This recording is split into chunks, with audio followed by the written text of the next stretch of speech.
पापा पटना से रेडियो मांगा दाजी। पापा पटना से रेडियो मांगा दाजी। पापा कोठे ऊपर रेडियो लगा दाजी। पापा कोठे ऊपर रेडियो लगा दाजी। बेटी पटना से रेडियो मंगाइनुगे। बेटी पटना से रेडियो मंगाइनुगे।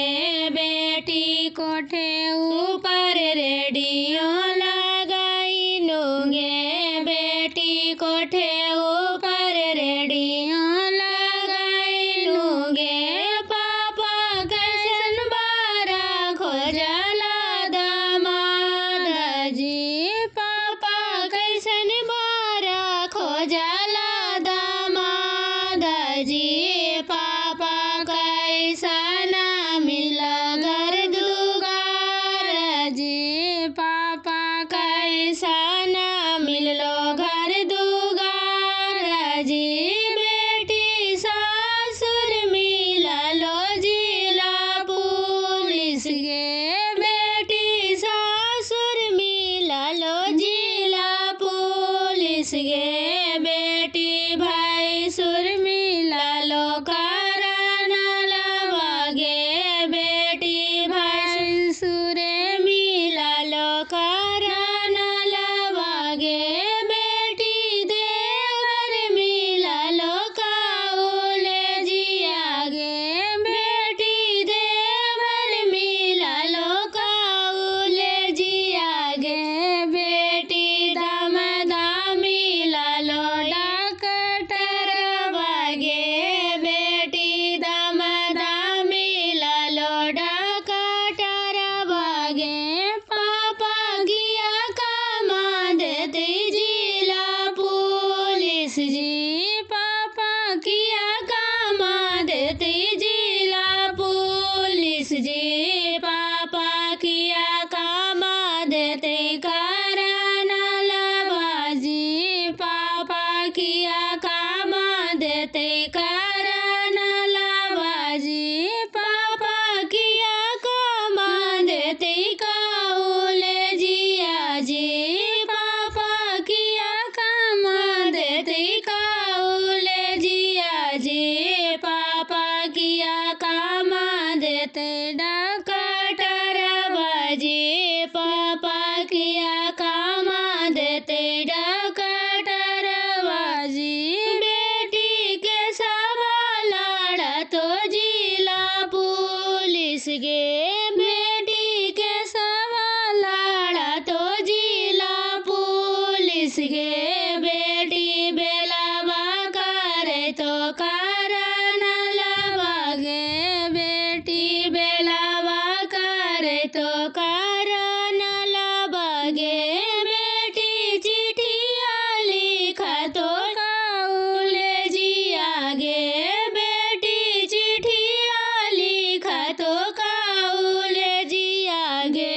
बेटी जिंदगी नीमा तो डॉक्टरवा गे। बेटी जिंदगी नीमा तो डॉक्टरवा गे। आजी तुली के डाढ़ चाड़ी आइले बारी है आतिया। आजी तुली के डाढ़ चाड़ी आइले बारी है आतिया।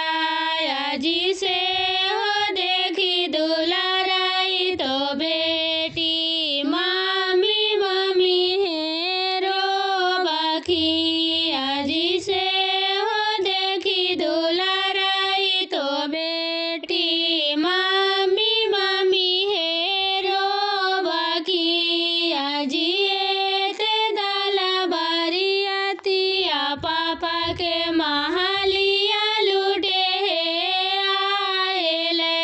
अरे ते दाला बारियातिया पापा के महालिया लूटे है आए।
के महलिया देखे आयल। अरे ते दला बरियातिया चाचा के महलिया देखे आयल। ए जी नदी